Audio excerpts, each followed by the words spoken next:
ఒక సినిమాతో 2 సినిమాలతో పోయే వ్యవహారం కాదు ఇది. ఇంకా పెంచుతానుగా తగ్గించను, గుర్తు పెట్టుకోండి. చల్ పట్టుకో పట్టుకో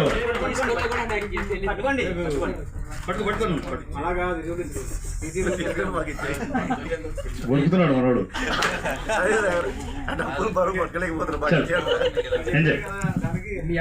మీ అభిమానంతో నిజంగా నేను సక్సెస్ఫుల్ డైరెక్టర్గా కావాలని ఇక్కడికి వచ్చాను.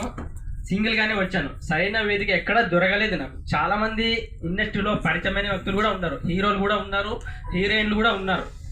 కానీ వారణాసి సూర్యలాంటి గారు వారు ఇంత దగ్గరగా ఉండి ఎస్ మేము సాధించగలము, సాధిస్తాము అనే ఒక సముద్రం లాంటి ఒక ధైర్యాన్ని మాకు ఇవ్వడం జరిగింది. సార్ మీకు నిజంగా పేరు పేరున కృతజ్ఞతలు. ఒక ప్రశ్న కూడా నేను వేద్దాం అనుకున్నా, చివరిలో ఆయన ఎవరో వేశారు ఆ ప్రశ్న కూడా. అదేంటంటే ఇంతమంది వృక్షాన్ని మీరు కూడగట్టుకున్నారు. కొన్ని సంవత్సరాల తర్వాత అది ఖండాంతరాలు దాటిపోయేలా, సముద్రాన్ని దాటిపోయేలా జరగవచ్చు. సో జరుగుతుంది కూడా. అలాంటప్పుడు ఎవరైనా ఒకరు తొక్కేయాలని చూస్తే, తొక్కేస్తే